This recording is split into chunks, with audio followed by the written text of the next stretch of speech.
किस श्राप के कारण स्त्रियां गर्भवती होती हैं? ब्रह्मा जी ने सरस्वती को बताया। दोस्तों, एक बार देवी सरस्वती ब्रह्मदेव के पास आकर उनसे पूछने लगती हैं, हे स्वामी, आपने सृष्टि की रचना की है। आपने अपने मन से तथा शरीर के प्रत्येक अंगों से अनेक ऋषि मुनियों को प्रकट किया है तथा अनेक सुंदर सुंदर अप्सराओं और गंधर्वों तथा देवताओं को भी प्रकट किया है। आप अपने ही स्त्रियों को सुंदरता और चंचलता प्रदान की है, किंतु हे प्रभु, स्त्रियों में ही गर्भ की उत्पत्ति क्यों होती है? संसार में केवल स्त्रियां ही गर्भ धारण क्यों करती हैं? इसके पीछे क्या कारण है? यह कष्ट केवल स्त्रियों को ही क्यों सहन करना पड़ता है?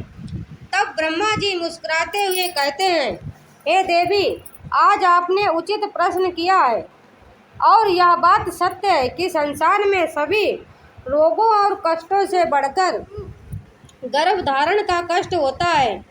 गर्भ धारण करने में स्त्रियों को अत्यधिक पीड़ा होती है। इस विषय में मैं आपको एक प्राचीन रहस्य सुनाता हूँ, जिसे आप ध्यान से पूरा सुनिए। जो भी स्त्री इस कथा का श्रवण करती है, उसे अत्यंत गुणवान तथा रूपवान पुत्र की प्राप्ति होती है। देवी सरस्वती कहती हैं, हे प्रभु, मैं इस कथा को ध्यान पूर्वक सुनूंगी। कृपया आप इस कथा को मुझे सुनाइए। फिर ब्रह्मा जी कहते हैं, हे देवी, पुलत्स्य का जन्म मेरे कान से हुआ था। पुलत्स्य मेरे मानस पुत्रों में से एक हैं। मैंने उसे अनेक प्रकार की विद्या प्रदान की तथा उसके प्रकट होने का उद्देश्य उसे समझाया। फिर मैंने उस संसार के कल्याण के लिए तपस्या करने का उत्तम कार्य सौंपा। मेरी आज्ञा से सतगुरु में महर्षि पुलत्स्य सुमेरु पर्वत के उच्च बिंदु पर तपस्या करने के लिए चला गया है। वहां पर आश्रम का निर्माण करके पुलत्स्य घोर तपस्या करने लगे। उसे समझाया, अनेक गंधर्व, देवता, दानव तथा अप्सराएं उस स्थान पर विचरण करने के लिए आया करते थे। उन सभी की दृष्टि पुलत्स्य पर पड़ी तो वे सभी उनकी चेष्टा करने लगे।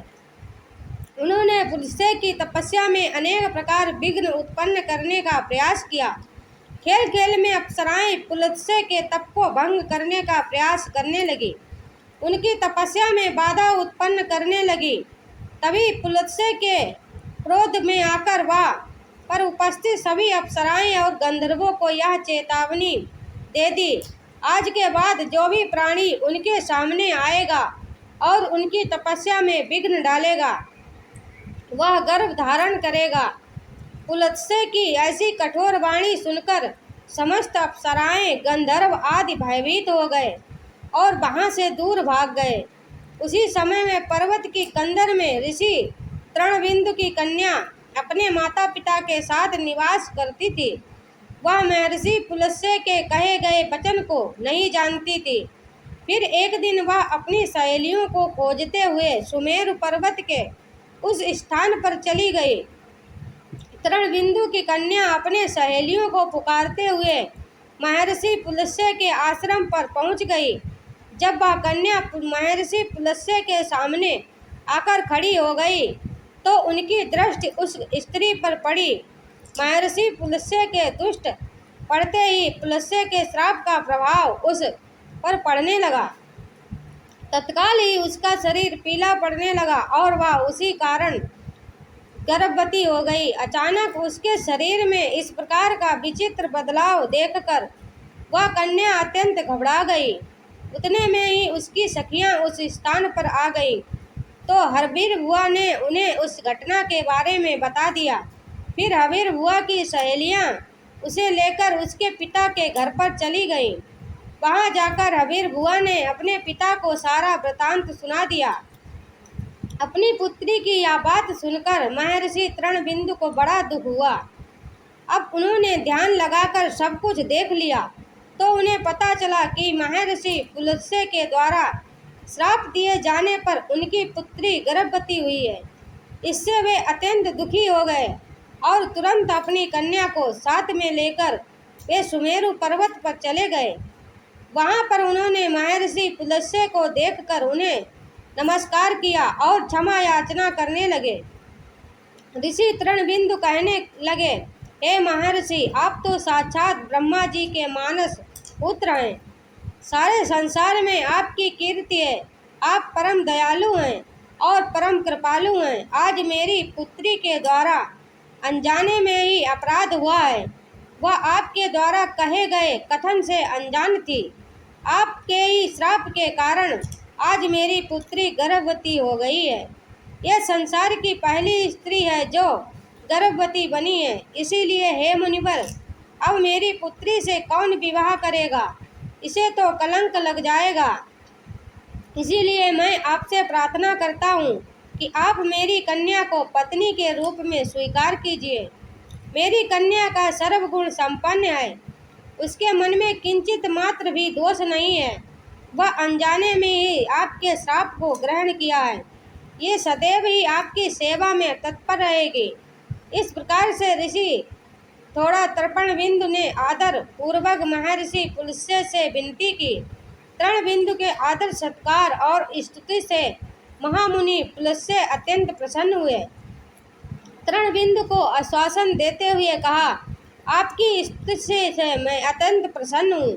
मेरे ही श्राप के कारण तुम्हारी कन्या गर्भवती हुई है। इसीलिए मैं तुम्हारी कन्या को मेरी पत्नी के रूप में ग्रहण करता हूँ। इसीलिए तुम अब चिंता ना करो।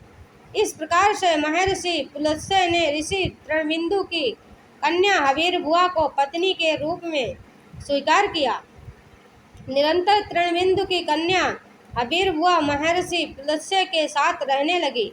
हविर्भुआ की निस्वार्थ सेवा, पतिव्रता, धर्म और भक्ति से अत्यंत प्रसन्न हुए और उनसे कहा, हे देवी, मैं तुम्हारी सेवा और भक्ति से अत्यंत प्रसन्न हूँ। इसीलिए मैं तुम्हें मेरे ही समान पुत्र प्राप्त का वरदान देता हूँ।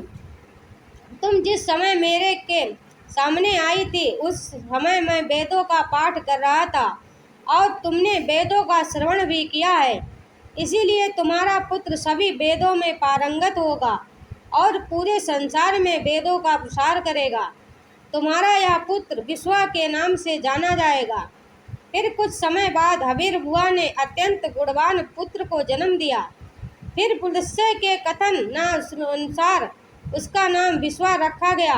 विश्वा अपने पिता महर्षि पुलस्त्य के समान ही विद्वान, सत्यवादी और धर्म का पालन करते वाले थे। उनकी क्रांति संपूर्ण विश्व में फैल गई। उनकी कीर्ति और महानता को देखते हुए महर्षि भरद्वाज ने अपनी पुत्री इद्रविला का विवाह उनके साथ कर दिया। फिर मुनि विश्वा की पत्नी इद्रविला के गर्भ से एक पुत्र का जन्म हुआ, जिसका नाम वैश्रवण रखा गया। वैश्रवण का ही एक नाम कुबेर है। कुबेर जी ने ब्रह्मा जी को प्रसन्न करने के लिए कठोर तपस्या की। फिर कुबेर की तपस्या से प्रसन्न होकर ब्रह्मदेव ने वरदान दिया और उत्तर दिशा का स्वामी तथा धन का अध्यक्ष बना दिया। इसके साथ ही मन की गति से चलने वाला पुष्पक विमान कुबेर को भी भेंट दिया। कुबेर जी धन के स्वामी हैं। गंधमादन पर्वत पर स्थित संपत्ति का चौथा भाग कुबेर जी के ही नियंत्रण में है।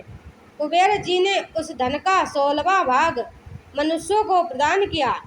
महर्षि विश्वा की दूसरी पत्नी का नाम कैकसी था। एक बार भगवान शिव ने माता पार्वती के लिए अत्यंत सुंदर महल का निर्माण करवाया था, जिसे लंका का नाम दिया गया। उस लंका के गृह प्रवेश के समय भगवान शिव ने ऋषि विश्वा को भी निमंत्रण दिया हुआ था। ऋषि विश्वा अपनी पत्नी को लेकर लंका के गृह प्रवेश में गए थे। जब भगवान शिव ने ऋषि विश्वा को दान मांगने के लिए कहा, तब विश्वा की दुष्ट पत्नी कैकसी ने छल से उन्हें लंका मांगने के लिए विवश कर दिया। और भगवान शिव तो भोलेनाथ हैं। उन्होंने विश्वा को लंका दान में दे दी, जिससे माता पार्वती को अत्यंत क्रोध आ गया और उन्होंने कैकसी को श्राप देते हुए कहा, आज तुमने मेरे पति से जिस सोने की लंका को मांगा है, एक दिन वही तुम्हारी इस सोने की लंका को जलाकर भस्म कर देंगे। जिसके बाद विश्वास जी ने भगवान शिव द्वारा प्रदान की गई अपने पुत्र कुबेर को प्रदान की, किंतु बाद में कैकसी के पुत्र रावण ने कुबेर से वह लंका छीन ली। लेकिन त्रेता युग में भगवान शिव के अवतार हनुमान जी ने उस सोने की लंका को जलाकर भस्म कर डाला। ब्रह्मदेव कहने लगे, हे देवी, इस प्रकार से महर्षि पुलस्त्य के श्राप के कारण संसार की स्त्रियां गर्भवती होती हैं। मैंने संसार की समस्त स्त्रियों को पुरुषों से भी अधिक सहनशील बनाया है। उनमें हर दुख को सहने करने की क्षमता पुरुषों से अधिक है। इसीलिए स्त्री की रचना करने में मुझे सबसे अधिक समय लगा। गर्भ धारण करना या स्त्रियों के लिए श्राप रूपी वरदान ही है। मैंने स्त्रियों के अंदर ममता और प्रेम का भाव डाल दिया, जिससे अपने बच्चों का पालन पोषण कर सके। तो दोस्तों, आपको यह कथा कैसी लगी कमेंट करके अवश्य ही बताएं। जानकारी अच्छी लगी तो वीडियो को लाइक करें, कमेंट में हर हर महादेव अवश्य लिखें। साथ ही चैनल को सब्सक्राइब करना ना भूलें।